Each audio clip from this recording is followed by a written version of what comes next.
जय श्री हरि। आइए सुनते हैं पंपा कुशा एकादशी की व्रत कथा। धर्मराज युधिष्ठिर कहने लगे कि हे भगवान, अश्विन शुक्ल एकादशी का नाम क्या है? अब आप कृपया करके इसकी विधि तथा फल कहिए। भगवान श्री कृष्ण कहने लगे कि हे धर्मराज युधिष्ठिर, पापों का नाश करने वाली इस एकादशी का नाम पंपा कुशा एकादशी है। हे राजन, इस दिन मनुष्य को विधि पूर्वक भगवान पद्मनाभा की पूजा करनी चाहिए। एक एकादशी मनुष्य को मनोइच्छित फल देकर स्वर्ग को प्राप्त करने वाली है। मनुष्यों को बहुत दिनों तक कठोर तपस्या से जो फल मिलता है, वह फल मनुष्य गरुड़ ध्वज को नमस्कार करने से प्राप्त होता है।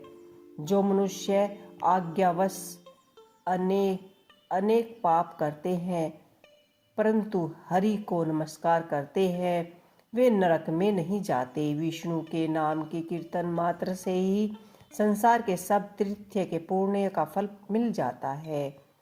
जो मनुष्य साठ धनुष धारी भगवान श्री विष्णु की शरण में जाता है, उन्हें कभी भी यम यातना भोगनी नहीं पड़ती। जो मनुष्य वैष्णवी होकर शिव की और शैव होकर विष्णु की निंदा करता है, वे अवश्य ही नरकवासी होते हैं। शास्त्रों में वाजपेय और अश्वमेघ योगों से फल की प्राप्ति होती है। वह एकादशी के व्रत के 16वें भाग के बराबर भी नहीं होती। संसार में एकादशी के बराबर कोई पुण्य नहीं है। इसके बार बार पवित्र तीनों लोकों में कुछ भी नहीं है। इस एकादशी के बराबर कोई व्रत नहीं। जब तक मनुष्य पद्मनाभा की एकादशी का व्रत नहीं करता, तब तक उन्हें देह में पाप वास कर सकता है। हे राजेंद्र, यह एकादशी स्वर्ग, मोक्ष, आरोग्य, सुंदर स्त्री तथा अन्न और धन को देने वाली है।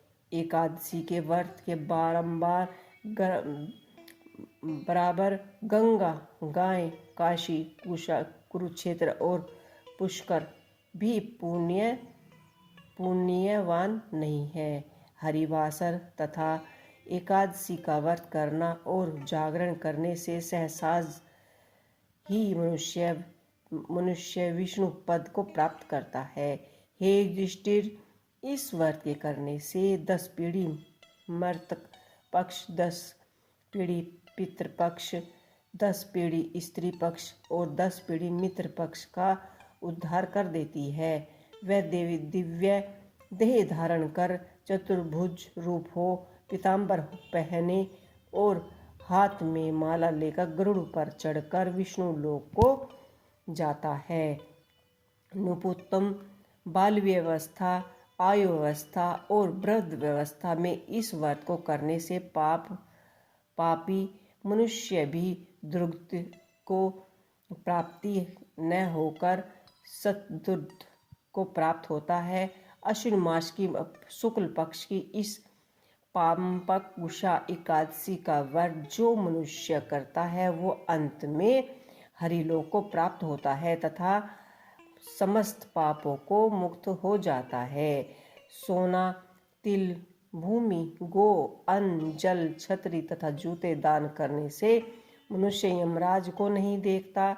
जो मनुष्य किसी प्रकार के पुण्य कर्म किए बिना जीवन के दिन व्यतीत करता है, वह लाहौर की मिट्टी की तरह सांस लेता हुआ निर्जीव के समान ही है। निर्धन मनुष्यों को भी अपनी शक्ति के अनुसार दान करना चाहिए तथा धन वालों को सरोवर, बाग, मकान आदि बनवाकर दान करने चाहिए। ऐसे मनुष्य को यम का द्वार नहीं देखना पड़ता। इस संसार में दृढ़ होकर